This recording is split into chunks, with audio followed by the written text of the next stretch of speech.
pada 18 Mac sehingga 31 Mac 2020. Perdana Menteri kita Tan Sri Muhyiddin Yassin telah mengumumkan Perintah Kawalan Pergerakan PKP yang pertama di Malaysia selama 14 hari. Ketika ini seluruh dunia sedang memperkatakan tentang wabak yang menakutkan iaitu COVID-19. Wabak yang telah diisytiharkan sebagai pandemik ini telah merenggut lebih daripada 18,000 nyawa di seluruh dunia. Dan ini membuatkan kehidupan kita menjadi kucar-kacir. Baris ini didakwa bahawa bermula di Wuhan, di wilayah Hubei, China dan kemudiannya merebak di seluruh dunia. Namun itu, wabak ini telah pun bermula di Malaysia pada awal tahun 2020. Namun, hal ini juga menjadi impak yang besar terhadap pelbagai sektor, terutamanya sektor pendidikan. Hal ini kerana norma baharu yang dihadapi oleh para pelajar ternyata menjadi cabaran kepada proses pembelajaran kerana mereka ini perlu menjalankan proses atas talian meskipun rangkaian internet yang sangat tidak memuaskan. Selain itu juga, wabak ini telah memberi kesan terhadap kesihatan mental dari segi kewangan, masalah internet, pembagian tugasan, yang mana hal ini akan melemahkan semangat para pelajar dalam pembelajaran. Bukan itu sahaja, cara pihak universiti dan sekolah menguruskan interaksi dan pembelajaran atas talian juga dikatakan meningkatkan kegelisahan dan memberi kesan negatif kepada kesejahteraan para pelajar. Walaupun ini menjadi satu cabaran yang besar kepada mereka, pihak pentadbiran yang bertanggungjawab termasuk ibu bapa haruslah mengambil tindakan dan inisiatif yang dapat membantu para pelajar. Oleh hal yang demikian itu, terdapat banyak usaha Kementerian Kesihatan Malaysia dalam membendung penularan wabak COVID-19 terhadap masyarakat. Bagi pelajar di luar sana yang sedang bergelut dengan pembelajaran norma baru ini, moga dikuatkan semangat dan kekal positif kerana semua ini terjadi pasti mempunyai hikmah pada masa hadapan. Salam sejahtera, saya Nurdi Nadiana, penuntut di sebuah institusi pengajian tinggi North Borneo University College dalam jurusan Bachelor in Early Childhood Education.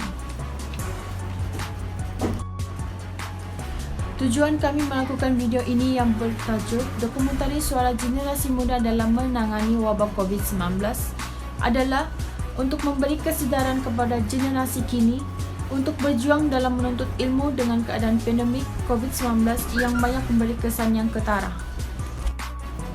Sebagai contohnya, pelajar-pelajar ini haruslah melakukan aktiviti pembelajaran di atas talian. Namun itu tidak semua pelajar dapat mengikuti pengajaran dan pembelajaran yang mana mereka ini mempunyai rangkaian internet yang terhad.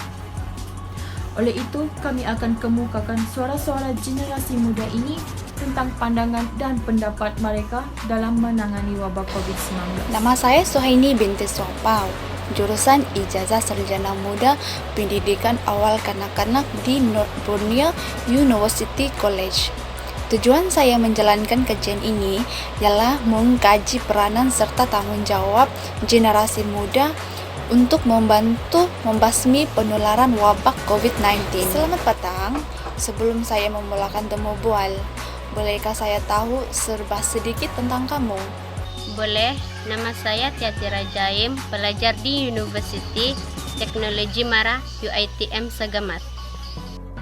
Soalan yang pertama, apakah peranan kamu ingin sampaikan kepada masyarakat, terutamanya generasi muda, untuk menangani COVID-19 ini? Peranan muda untuk menangani COVID-19 adalah dengan mematuhi segala arahan yang telah ditetapkan oleh pihak kerajaan, seterusnya dengan menyokong program stay at home yang telah dilaksanakan. Melalui program tersebut ini dapat mengelakkan daripada dijangkiti COVID-19, dan dalam masa yang sama program stay at home dapat mengurangkan penambahan kes jangkitan COVID-19. Usaha-usaha yang telah saya lakukan terhadap orang sekeliling untuk menangani COVID-19 adalah memakai penutup muka. Semasa di tempat awam, sentiasa menjaga jarak 1 meter. Seperti disarankan dan menggelakkan diri mengunjungi tempat-tempat yang berisiko ataupun tempat-tempat yang mempunyai kes jangkitan COVID-19 yang tinggi. Oke, saya mempunyai 2 soalan yang saya ingin tanyakan kepada kamu. Sebelum saya memulakan temu bual, bolehkah saya tahu serba sedikit tentang kamu? Boleh, nama saya Syafiq, sedang menuntut pengajian UMS. Soalan yang kedua, bagi pendapat kamu, apakah tanggung jawab kita sebagai generasi muda untuk membantu membasmi penularan wabak COVID-19 ini? Bagi pendapat saya dan tanggung jawab kita sebagai generasi muda untuk membasmi penularan COVID-19 ini adalah: yang pertama, lakukan saringan. Ialah bila kawasan kita mempunyai jangkitan COVID-19, kita perlu membuat saringan kesihatan percuma di pusat kesihatan tanpa perlu dicari. Kedua, kuarantinkan diri. Contohnya, sekiranya saya baru pulang ke luar negara, saya perlu kuarantinkan diri selama 14 hari berturut-turut. Ketiga, memakai topeng muka. Sekiranya saya tidak sihat seperti batuk atau selesma, saya mesti pakai topeng muka dan segera mendapatkan rawatan di klinik atau hospital. Jangan menggunakan topeng muka yang sama berulang kali. Sebaiknya keraplah menukar topeng muka dari masa ke semasa. Seterusnya, yang keempat, tingkatkan kebersihan diri dan kawasan rumah. Hal ini mesti saya utamakan. Seperti saya mengutamakan kebersihan diri seperti kerap mandi dan kerap mencuci tangan dengan betul menggunakan sabun atau menggunakan bahan pencuci tangan, hand sanitizer. Selain itu, diinfeksikan kawasan rumah juga. Assalamualaikum dan salam sejahtera. Nama saya Nurjulima binti Abdul Hasan. Saya mengambil jurusan Ijazah Sarjana Muda Pendidikan Awal Kanak-kanak di North Borneo University College. Pertama, tujuan saya dalam menghasilkan video ini adalah untuk menyatakan hasil dapatan kajian saya dalam melaksanakan Google Form untuk mendapatkan respon dan pandangan generasi muda dalam menangani wabak COVID-19 ini. Responden yang saya dapat dalam menghasilkan Google Form ini ada sebanyak 22 orang, dan saya menyasarkan 10 soalan untuk mereka jawab dan menggambarkan pandangan dorang ataupun tindakan dorang dalam menangani pandemik COVID-19 sekarang ini. Soalan yang pertama adalah apakah yang dimaksudkan dengan wabak COVID-19? Soalan pertama ini saya soal untuk melihat sejauh mana kefahaman mereka mengenai COVID-19. Soalan kedua, penggunaan hand sanitizer atau pencuci tangan bila masuk ke premis makanan dan barangan. Maksudnya, adakah pencuci tangan itu mereka amalkan sebelum masuk ke premis apapun, sama ada barangan ataupun premis makanan. Soalan yang ketiga, adakah pemikiran yang sehat ini boleh membantu dalam mengawal emosi yang baik dalam tempo pandemik ini? Ini dijawab oleh responden dengan baiklah, yaitu benar sekali bahwa pemikiran yang sehat dapat membantu dalam mengawal emosi, lebih-lebih lagi dalam keadaan pandemik sekarang. Soalan yang seterusnya adalah adakah penjarakan sosial sentiasa diamalkan apabila berada di kawasan orang ramai ataupun kawasan sesak? Soalan yang seterusnya, adakah sikap negatif membuat seseorang individu itu membuat tindakan yang terburu-buru? Ini saya bertanyakan soalan ini karena Disebabkan COVID-19, ramai orang yang menghadapi ketidakstabilan emosi disebabkan oleh perintah kawalan pergerakan. Emosi tidak stabil, pemikiran negatif menyebabkan seseorang itu melakukan tindakan dengan terburu-buru. Seterusnya adalah saya memberikan skala, dan soalan saya adalah skala nyatakan skala yang menunjukkan bahwa COVID-19 itu mendatangkan kesan terhadap kehidupan seharian. Saya menetapkan skala 1 sehingga 5 bagi menunjukkan pendapat ataupun pandangan mereka sejauh mana COVID-19 ini mendatangkan kesan terhadap kehidupan seharian mereka. Soalan yang ketujuh adalah, adakah sikap positif membantu untuk terus bersemangat dan sentiasa tersenyum? Dalam buku ini juga saya memberikan soalan yang positif tentang soalan positif merujuk kepada sifat dalaman seseorang. Sifat positif, adakah sifat positif itu membantu untuk terus bersemangat dan sentiasa tersenyum? Soalan yang seterusnya, dalam tempo pandemik, adakah ianya membantu dalam merancang perbelanjaan dengan lebih bijak? Seterusnya adalah soalan generasi muda hendaklah berfikiran idealistik untuk memajukan ekonomi dalam keadaan darurat dan melahirkan persekitaran yang sehat. Soalan ini saya bertanyakan tentang pendapat mereka, apakah generasi muda hendaklah berfikiran idealistik ini, adakah mereka setuju dengan pernyataan yang saya berikan. Itu bergantung kepada pandangan dan pendapat mereka. Soalan yang terakhir, adakah mereka responden bersetuju bahwa amalan gaya hidup sehat dan pemakanan yang seimbang membantu untuk meningkatkan keimunan sistem badan dalam membantu mencegah penyakit.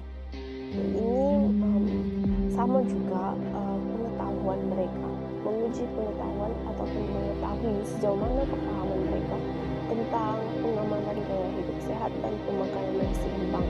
Benarkah bahwa kedua aspek tersebut membantu dalam meningkatkan sistem imunisasi badan yang membantu untuk mencegah penyakit? Itu saja. Terima kasih. Saya perkenalkan diri saya, Momen. Nama saya Olive Vitalis. Saya daripada College North Borneo University. Saya ambil jurusan dalam bidang ijazah sarjana muda pendidikan awal kanak-kanak, dan tujuan saya buat kajian ini untuk mengkaji dengan lebih lah tentang COVID-19 dan kesan COVID-19 kepada generasi muda, terutamanya pelajar. Dan sekarang boleh kamu perkenalkan diri kamu? Selamat petang, salam sejahtera. Nama saya Milka Elisha Michael dan saya pelajar asasi sains daripada University Malaysia Sabah.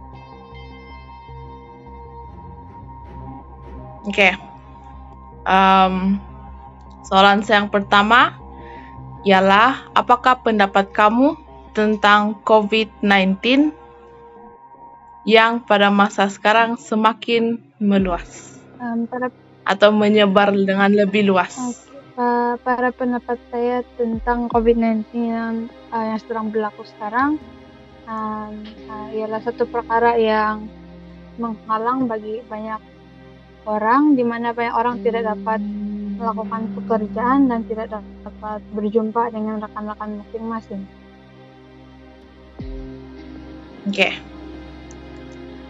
Soalan saya yang kedua dan yang terakhir lah, apakah kesan COVID-19 kepada generasi muda, terutamanya pelajar? Pada pendapat saya, kesan COVID-19 kepada generasi muda, terutamanya kepada pelajar, COVID-19 dia menghalang satu pertemuan besar-besaran. Jadi pelajar dia terhalang untuk pergi ke college dan berinteraksi secara berhadapan muka dengan pensyarah ataupun rakan-rakan. Dan oleh sebab COVID-19 juga pelajar terpaksa mengikuti kelas online, kelas tutorial dan juga kuliah. Dan di sini kadang-kadang perkara ini menyebabkan pelajar stres dan kurang paham terhadap pelajaran tertentu karena tidak dapat bertanya soalan dan memahami pelajaran tersebut. Itu saja daripada saya. Oke, thank you Milka. Hai, nama saya Sanyo Linggam. Nomor metrik saya ialah 2019087008. Oke, saya akan membentang pasal media sosial yang digunakan. Media sosial merupakan salah satu platform yang kami gunakan dalam melancarkan dokumentari generasi muda dalam menangani wabah COVID-19 2021. Terdapat beberapa media sosial yang kami gunakan, yaitu Facebook. Hal ini karena aplikasi tersebut mempunyai pengguna yang terbanyak dalam dalam dunia lah maksud saya. Oleh itu, dokumentari yang kami hasilkan berpotensi untuk menyampaikan message dan menimbulkan kesadaran betapa pentingnya mengamalkan norma hidup baharu. Selain itu, media sosial yang kami gunakan adalah YouTube. Hal ini karena aplikasi tersebut juga merupakan salah satu aplikasi yang sering digunakan oleh ramai orang. Oleh itu, kami memilih untuk menggunakan media sosial YouTube untuk melancarkan kerja kami. Sekian dan terima kasih. Impak COVID-19 merentasi pelbagai segmen kehidupan sama ada pekerjaan, gaya hidup maupun emosi dan tidak ketinggalan sektor pendidikan. Namun negara ini melihat trend peningkatan kaedah pembelajaran dan juga pengajaran yang dilakukan dalam talian dalam kalangan sekolah dan juga institusi pengajian tinggi, dan ia dimudahkan lagi dengan pengenalan sistem DELIMA atau Digital Educational Learning Initiative Malaysia, satu kolaborasi pintar antara Kementerian Pendidikan Malaysia KPM, Google, Microsoft dan Apple. Ketua Penolong Pengarah Sektor Pelantar Pembelajaran Bahagian Sumber dan Teknologi Pendidikan KPM, Dr. Wahid Syukri Hassan berkata, sejak Julai lepas, DELIMA menyaksikan peningkatan mendadak dari segi penyertaan oleh guru-guru dan murid. For our future, digital learning will have to be part of school culture, embedded into our daily lives and into our teaching and learning.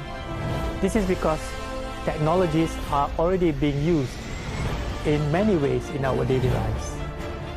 DELIMA provides teachers the applications and services which are beneficial for teaching and learning to make their lives easier and more productive. Teachers can then create interesting learning activities, have more fun and become more collaborative. Tambahnya penggunaan teknologi dalam pengajaran dan pembelajaran memberi nilai tambah yang lebih baik untuk pelajar, terutamanya dalam mempersiapkan mereka menghadapi dunia pada masa akan datang. Penggunaan DELIMA juga mendapat reaksi positif dari kalangan tenaga pengajar. Platform yang disediakan oleh Google ini saya lihat sangat penting dan sewajarnya kita di sekolah-sekolah melaksanakan teknologi digital yang dibekalkan oleh Google ini untuk kemudahan anak-anak kita walaupun mereka berada di mana-mana sahaja, sama ada semasa PKPP, masa cuti ataupun secara bersemuka. Banyak perkara yang membabitkan pembelajaran murid, pembangunan pembelajaran dan sebagainya dapat kami bincang bersama dan mencari jalan penyelesaian untuk perkara tersebut. Mereka berkongsi pandangan mengenai pembelajaran secara dalam talian melalui webinar anjuran Google awal hari ini. Di sini saya mewakili rakan-rakan seperjuangan saya ingin merakamkan sekalung penghargaan dan ucapan jutaan terima kasih pada Misri Wayuni Marimun kerana telah memberikan kami peluang dalam melakukan projek berkumpulan ini. Selain itu, terima kasih juga kami ucapkan kerana tekun dan sabar membimbing kami, didikan dan tunjuk ajar kepada kami semua selama ini tanpa mengenal erti penat lelah dan jemu dalam melayan karena dan dan ragam kami. Buat rakan-rakan saya juga, saya ingin mengucapkan terima kasih karena telah memberikan kerjasama 100% terhadap projek berkumpulan ini. Tidak saya lupakan juga kepada individu-individu yang terlibat dalam projek berkumpulan ini. Saya ucapkan setinggi penghargaan dan terima kasih atas kerjasama yang diberikan kepada kami. Sekian, terima kasih.